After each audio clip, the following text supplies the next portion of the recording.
welcome in everybody to another show of the Fly High Wi-Fi Mental Health Podcast. Today we will be talking about postpartum depression and grief.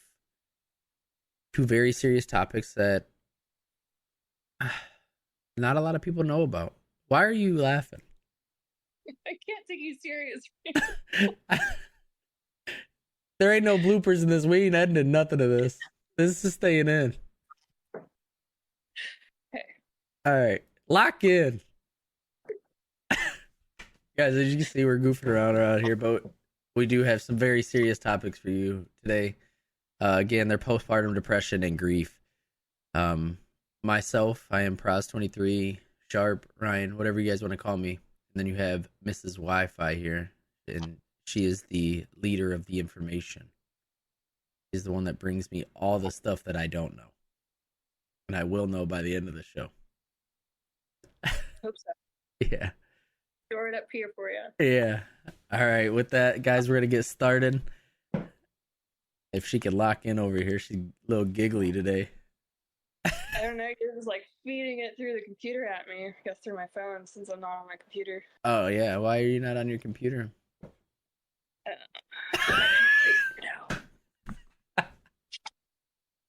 All right, guys, here we go. So we'll start with postpartum depression.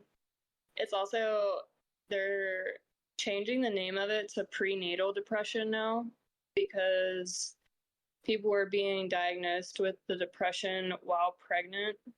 Yeah. So they're now calling it either prenatal or postpartum. So it's more commonly known as the postpartum. Right. Awareness of this actually started to arise in the late 1980s. So it was common before that, but it didn't start to get diagnosed until the 1980s. It is depression occurring during pregnancy or after childbirth. It is associated with having a baby and this is why they're changing it, and can begin during pregnancy. This depression can be serious, but is treatable with medication and or seeing a counselor. The illness can involve feeling an extreme sadness, indifference, and anxiety, as well as changes in energy, sleep, and appetite. Okay. So we'll jump into some quick stats about it. 1 in 7 women are diagnosed with this. So approximately 4 million, there's 4 million live births each year in the US. So there's about 600,000 diagnoses in women. Oh. But it's important to keep in mind that with live births, so those who unfortunately have miscarriages or stillbirths, there's about 900,000 more women that are diagnosed with the postpartum or crazy prenatal. So postpartum isn't just for live babies, it also comes with stillborns and miscarriages. Mm-hmm. Studies have also found that 50% of men whose partners were diagnosed with postpartum or prenatal depression have later developed it themselves. Also, 10% of new fathers also experience postpartum depression during the first 3 to 6 month period.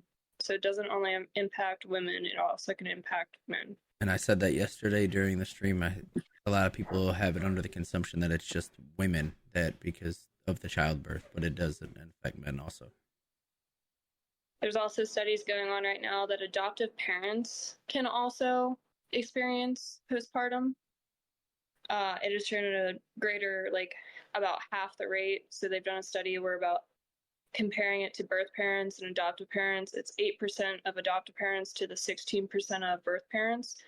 But adoptive parents can also experience postpartum as well. Okay. That's very interesting.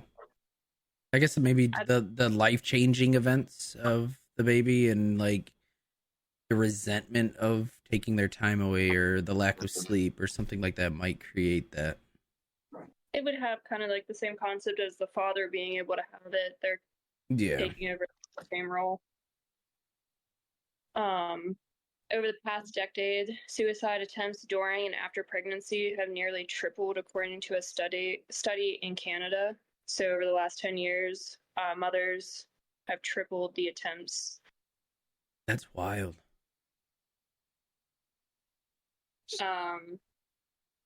So there's a difference between postpartum or prenatal depression compared to what they call the baby blues. Baby blues is what, right after the baby's born for the first 2 weeks. Right, comes in usually about the 3 days after the baby's born for a few weeks. Mm-hmm. So up to 85% of all new mothers experience baby blues. That is different than this type of depression. So it's just kind of like a sadness, irritability, restlessness, and anxiety. But that's on a way lower level than what this depression can be. Yeah, so baby blues is usually short lasting, postpartum is longer lasting, right? Yep. This prenatal depression or postpartum depression can last up to 3 to 6 months, and the baby blues is typically only like 2-3 weeks, right? Another fact that they were studying is that an estimated of 10 to 15% of women experience this postpartum, or white women experience postpartum depression, and an estimate of other racial or ethnic backgrounds are higher. So, and they're studying like Latino women experiences tend to be higher than any of the others. I can see that. So there's also postpartum. It breaks it down into the different types of depression you can have. So it's not just like an overall depression. You can have postpartum anxiety depression, OCD depression, panic disorder depression, PTSD depression. So like if you had a traumatic birth, and psychosis. And psychosis depression is related to if you have bipolar disorder. Okay. Or if bipolar disorder runs in your family, when you have a kid, it can set in at that point, and it's like one to two. Speaking of like the PTSD, my wife's best friend had a really negative pregnancy. Had a lot of complications and things go wrong, and I know it pushed her to where she wasn't ready to have another child. And then like her family talked her through it, and everybody was like, just if you want another kid, go for it. It's not guaranteed to be the same way. You could have a better birth. And she did have another child, and she's very thankful that everybody pushed her to do it, and it was a lot better experience the second time around.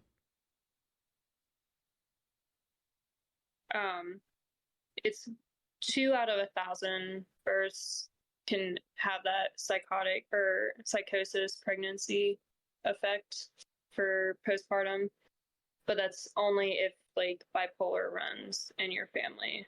Okay, so very low rates of it, and that's only if bipolar does run in the family. Yep. Okay.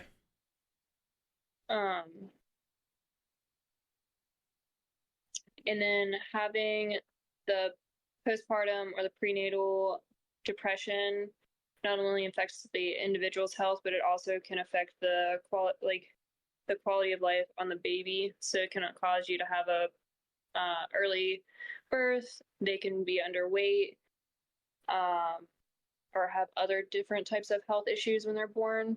So the earlier they can catch it, the better. All right. Because the stress you have on your body can add the stress on the baby. So that's why they're also catching this sooner, so that you don't go into the I wonder. Pre-labor. So now this is where it gets tricky for me. They say they have medications for it, but how often is a pregnant person going to get put on a medication that they don't know is safe for the child? With this, a lot of the times the medications you can't be on, so they have to find different.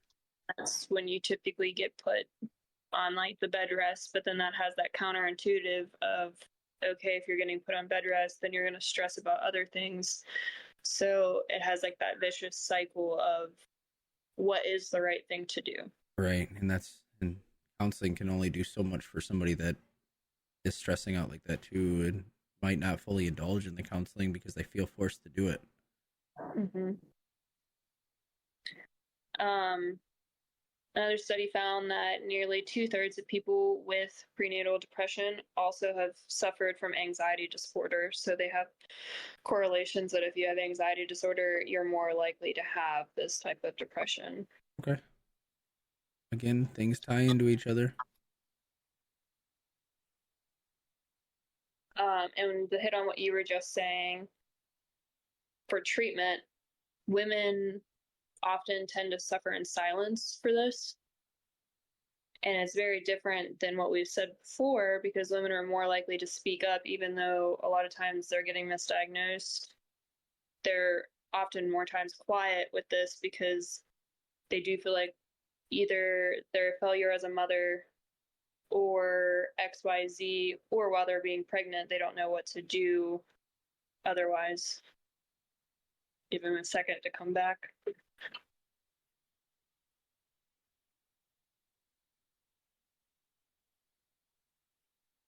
Twice leaving for work. Cute. Tell her bye. Love you. Bye. Says bye.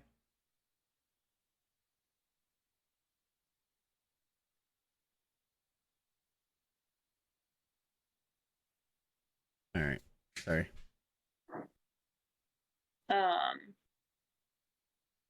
But in this case, they're less likely to reach out for help for so many different factors behind it. And in other cases, they were more likely to reach out and seek the treatment. Good.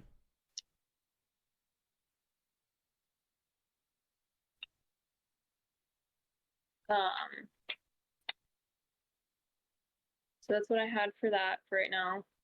Okay. Short and sweet. Short and sweet. I had a lot of stats. It is a very, yeah, it's a very important topic that I don't think is enough like knowledge put out there about it because, like you said, suffer in silence, right? So a lot of people do that. A lot of people suffer in silence and don't know your place to go for the information or what they're doing or what they're struggling from. So the more we can get information out about these things, it's always very, very helpful. And it's a very common thing, honestly, and that's for men and women when they're having kids. 1 in 7 women. Yeah. That's common, especially if the number is greater if you count stillborns or miscarriages, but people aren't looking at the stillborns or miscarriages, and there's a lot more going on with that. I think that would be more traumatic for a lot of mothers and fathers to go through, because get all their hopes like and plan their lives, and it just gets ripped out of their hands. So that's a tough one. I'm very blessed to have my children. Mm-hmm. All right, guys. Anybody in chat have anything for postpartum?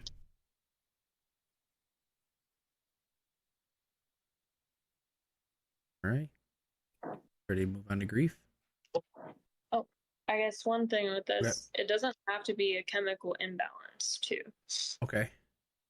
So not neurological, you're saying? With the a chemical lot of imbalance? They are.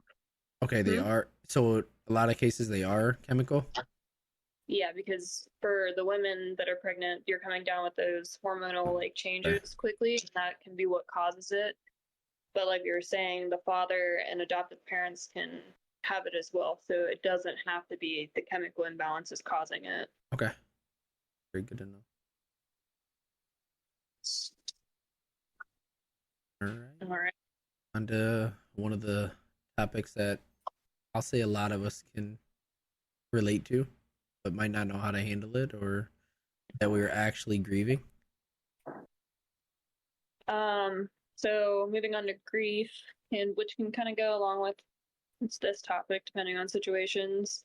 It's a natural response to someone or to losing someone or something that is important to you.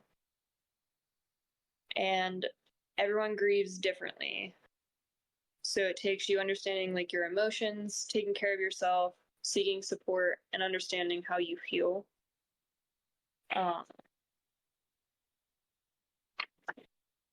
So there's multiple different types of grief. There's an uncomplicated grief, and that's also known as like normal grief, where you go through something and the most intense symptoms of grief are within the first 6 months, and then they lessen. Like you can kind of go back to a normal life after that. You might miss them. You might have something that like brings it up after that time period, but most of your symptoms of that grief are gone within that first 6 months. Okay. Anticipated grief is a grief that you're experiencing it before you actually have the loss. So say you have somebody who has a terminal illness, you're kind of like anticipating that loss before it happens. So your grief is kind of going on while you're going through the experience. Complicated grief. The grief doesn't really get better. You may not be able to accept the loss. And that kind of goes into trouble keeping your normal routines, feeling depressed, thoughts of that life isn't worth it, thoughts of harming yourself, and you're kind of just not being able to have a normal routine or a normal life because your grief is just kind of taking over. It never completely disappears. It just eases over time, right? Yep. Delayed grief. So this might happen if you kind of lose somebody in a way or something in a way that's kind of instant, so you don't know how to process it, so you process it later and you realize that grief at a later date, and that could be weeks, months, years, so it hits you all at once at some other time. And that could be like you knew it was going to happen or something, and you just kind of suppress it inside you and it comes out later because of something else. So delayed grief is just a grief that you feel later on. Okay. Absent grief, this is when you don't show any outward signs of grieving. So you're kind of just internalizing it. Traumatic grief, and it's a prolonged grief, and how do I want to like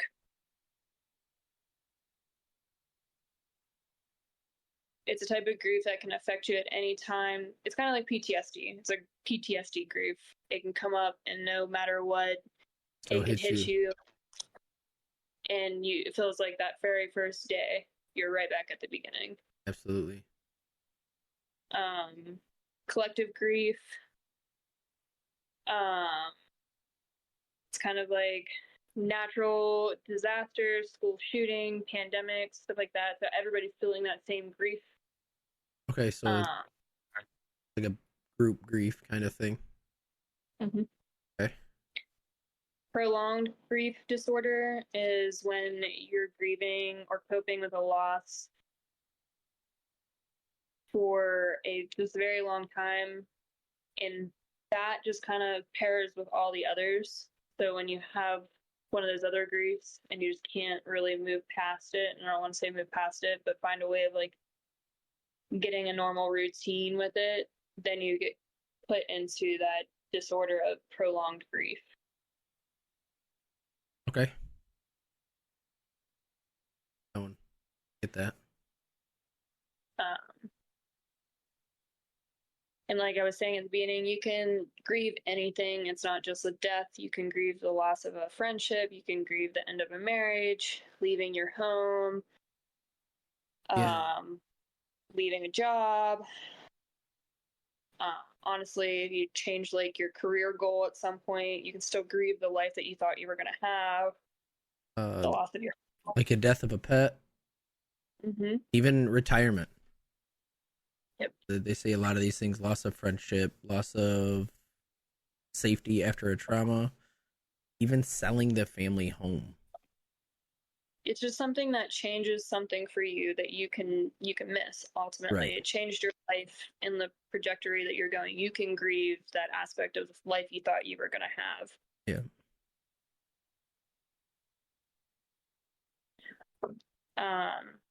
So everyone has different perspectives of the stages of grief. I personally don't believe in the stages of grief. I think, again, because everyone grieves differently, you don't have these set stages. You can grieve however you like, but it is a study known that there are 5 stages of grief. There's denial, anger, bargaining, depression, and then acceptance. They can kind of cycle through, can hit you at any point.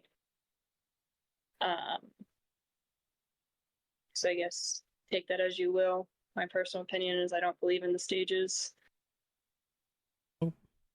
Yeah. Not everything has to be by the book, right?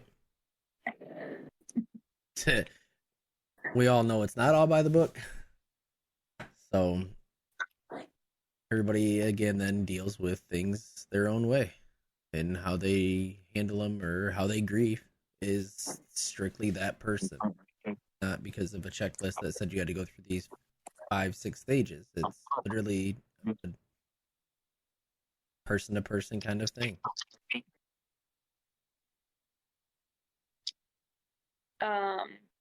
What can trigger grief?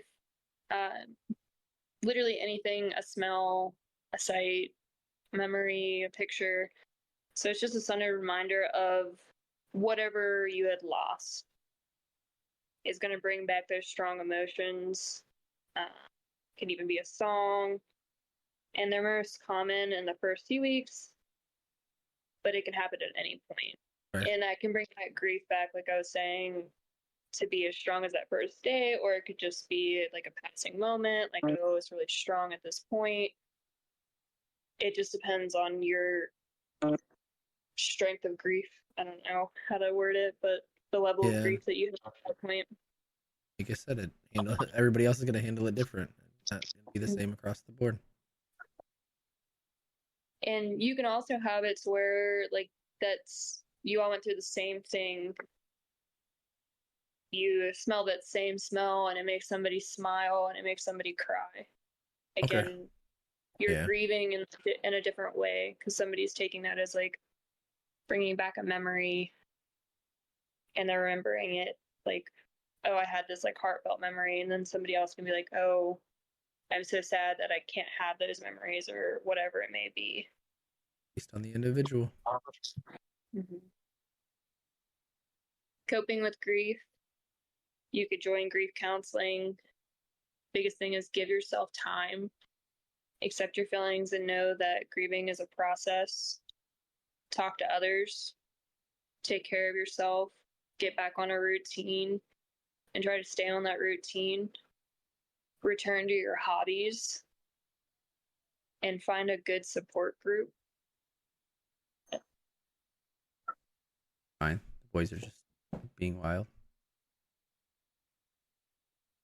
What? I said the boys are just being wild. Oh.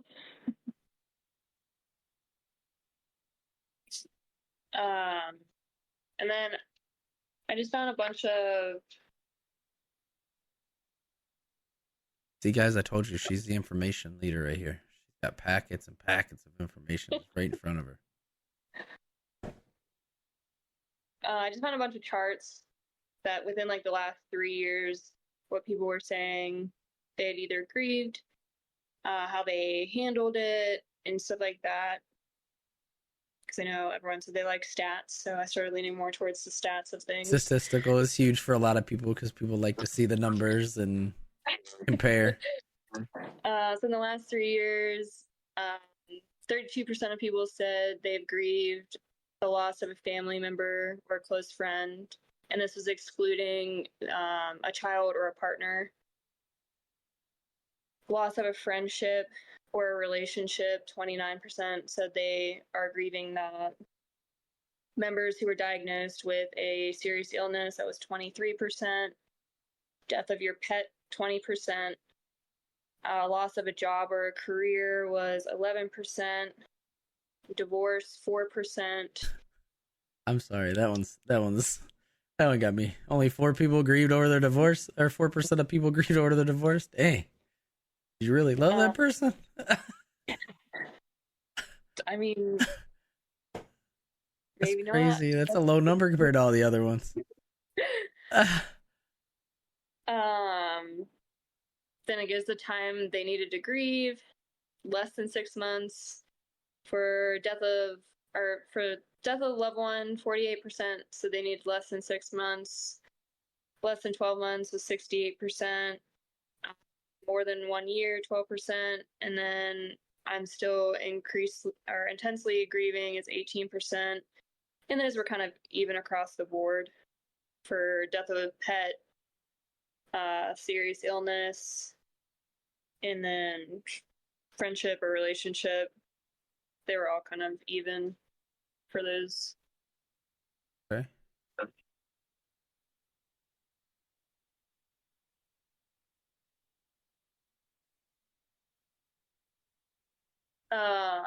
The keys to coping: people listened or played music.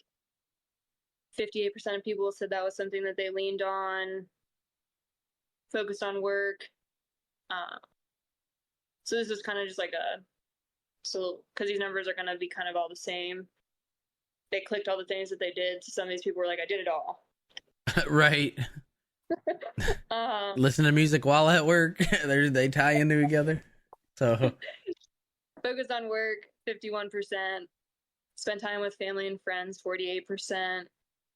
Exercised more was 29%. Sought out faith or spiritual practices was 21%. Attended counseling sessions was 8%, and then attended in-person or online support groups was 4%. Okay.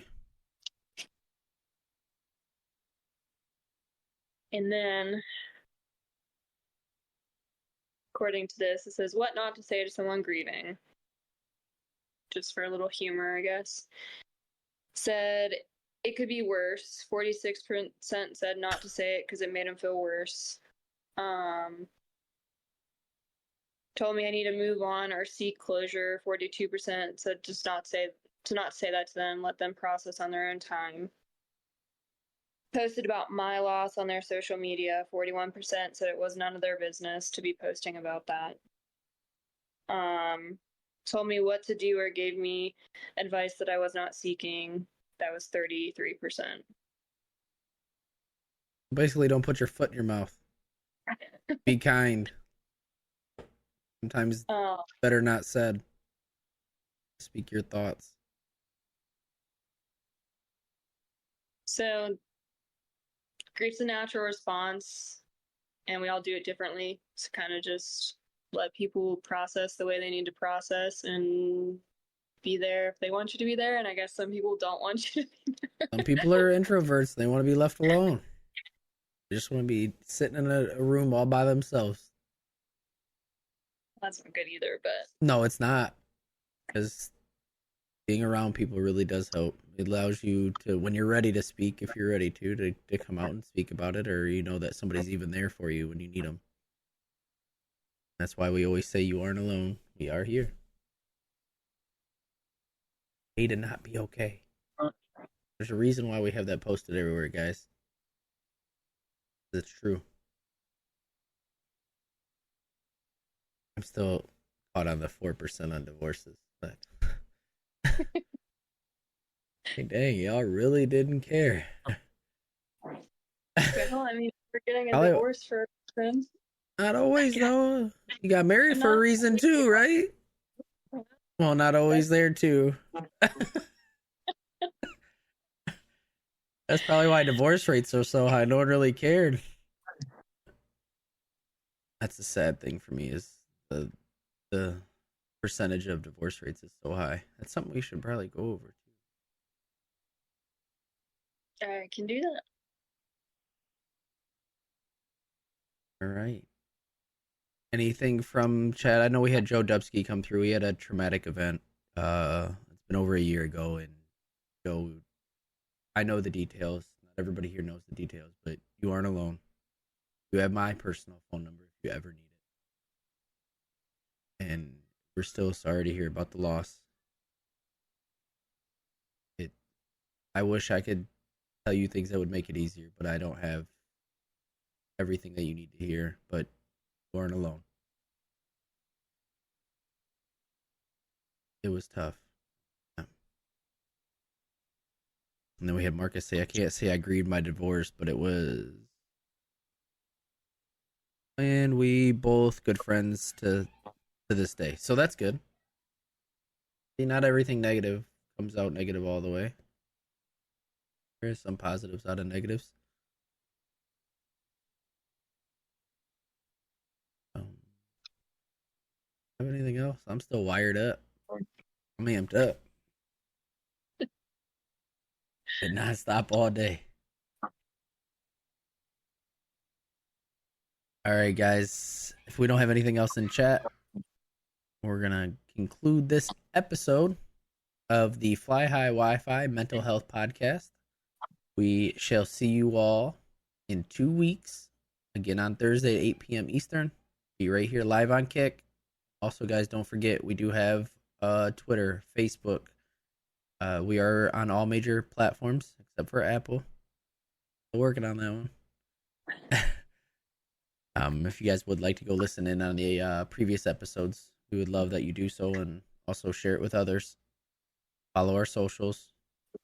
The more people that we get to share our information, the more people we can reach. And that's really our goal here, is to try to reach as many people as possible and get information to everybody and let them know they're not alone.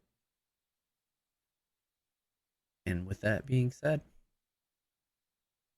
bye. Bye.